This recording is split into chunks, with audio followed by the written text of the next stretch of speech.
할렐루야, 좋은 아침입니다. 오늘은 3월 24일 목요일입니다. 오늘도 하나님의 은혜와 평강이 성도님들과 함께 하시길 간절히 소망합니다. 오늘 하나님께서 우리에게 주신 말씀은 레위기 14장 21절에서 22절 말씀입니다. 제가 여러분들께 세 번역으로 읽어드리겠습니다. 그러나 가나안에서 그렇게 많은 것을 바칠 수 없는 사람이 자기의 죄를 속하려 할 때에는 그는 제사장이 흔들어 바칠 속건제물로는 수양 한 마리를 가져오고 곡식제물로 바칠 기름으로 반죽한 고운 밀가루는 10분의 1 에바만 가져오면 된다. 기름은 마찬가지로 한 록이다. 힘이 닿는 대로 산비둘기 2마리나 집비둘기 새끼 2마리를 가져다가 한 마리는 속건제물로 다른 한 마리는 번제물로 바치면 된다. 아멘. 저는 레위기 말씀을 쭉 읽다가 문득 이런 궁금증들이 들었습니다. 레위기는 왜 이렇게 제사에 대한 내용이 자세하게 나와 있는 것일까? 어차피 예수님이 이 땅에 오신 뒤로 예수님을 향한 예배로 이 레위기의 제사가 완성되었는데 이 레위기 묵상을 통해 과연 우리가 얻을 수 있는 것이 무엇일까? 이런 궁금증들이 들었습니다. 아마 저 말고도 많은 성도님들께서 레위기 말씀을 묵상하시다가 그런 궁금증들이 한 번쯤은 드셨을는지도 모르겠습니다. 그런데 정말 중요한 것은 이 레위기의 제사를 우리가 알고 충분히 묵상해야 오늘날 하나님께서 우리에게 예수 그리스도를 통해 원하시는 예배가 무엇인지 알 수 있게 된다는 것입니다. 레위기를 묵상하고 있는 요즘 레위기의 말씀 한 구절 한 구절 곱씹으시면서 오늘날 하나님께서 우리에게 원하시는 예배가 무엇인지 잘 관찰하게 되는 저와 여러분들이 되시길 간절히 소망합니다.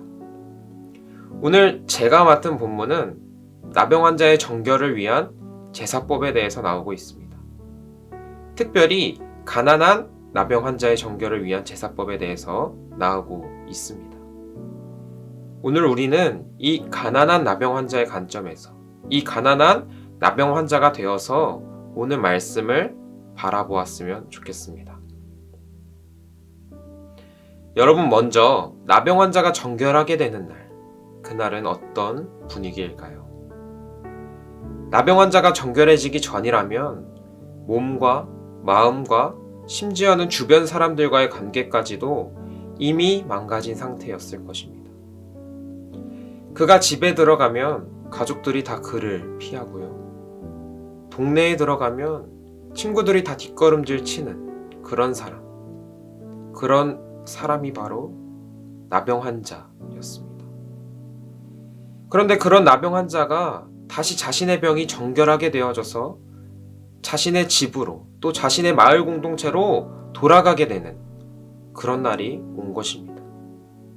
여러분, 이 날은 하나님 아버지께서도 굉장히 기쁜 날이었을 것입니다. 왜냐하면 자신의 사랑하는 백성의 몸의 부정이 사라지고 정결함을 다시 얻게 되는 그러한 날이었기 때문이죠.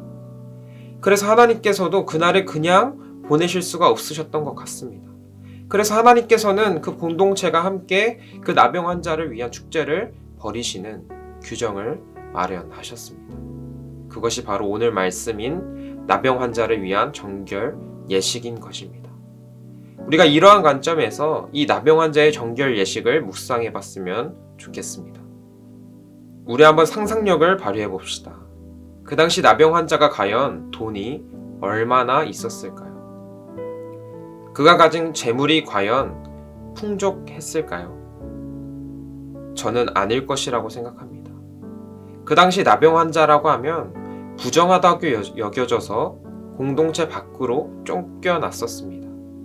이 말인즉슨 그는 적어도 나병에 걸려있는 동안 정상적인 경제활동을 할 수 없었다는 것입니다. 그렇다면 나병 환자가 정결하게 되는 날, 이 정결례를 위한 필요한 예물들은 누가 준비했을까요? 그는 계속해서 그 공동체 밖에서 살아왔었는데 어떻게 그렇게 많은 양의 재물들을 준비할 수 있었을까요? 여기서 우리는 한 가지 추측해 볼 수 있습니다. 나병 환자는 결코 그 많은 양의 재물을 혼자 다 준비할 수 없었을 것입니다. 대신에 그를 아는 공동체가 그 나병 환자의 정결례를 위해 다 섬겨주어야만 가능했다는 것을 우리는 추측할 수 있습니다. 여기서 우리는 하나님의 은혜를 경험하게 됩니다.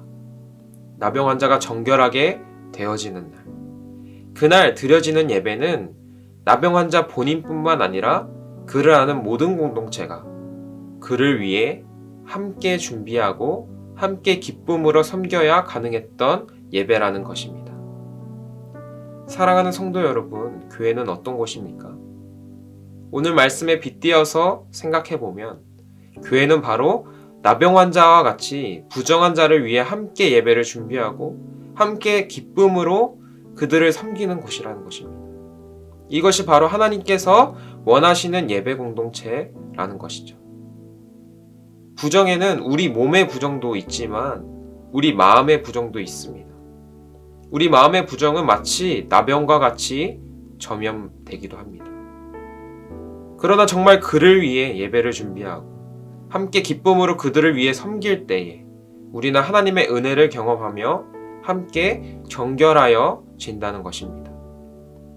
사랑하는 신내교회 성도 여러분, 저는 오늘 이 말씀을 묵상하며 우리 모두가 이 마음을 가지고 기쁨으로 예배를 섬기고 준비하게 되었으면 좋겠습니다. 어쩌면 나병 환자가 정결하게 되어지는 날, 그 나병 환자 혼자만이 아니라 공동체 모두가 정결해질 수 있었던 것처럼 우리들도 교회에 처음 오는 진영 밖에 있는 그 개인을 위해 혹은 우리들이 생각하는 그 부정한 사람들을 위해 예배를 섬기고 기쁨으로 준비할 때 우리 모두가 정결하게 되어지는 하나님의 은혜를 경험하게 되길 간절히 소망합니다. 아멘. 주기도문으로 아침 묵상을 마치겠습니다. 하늘에 계신 우리 아버지여, 이름이 거룩히 여김을 받으시오며 나라가 임하시오며 뜻이 하늘에서 이루어진 것 같이 땅에서도 이루어지이다.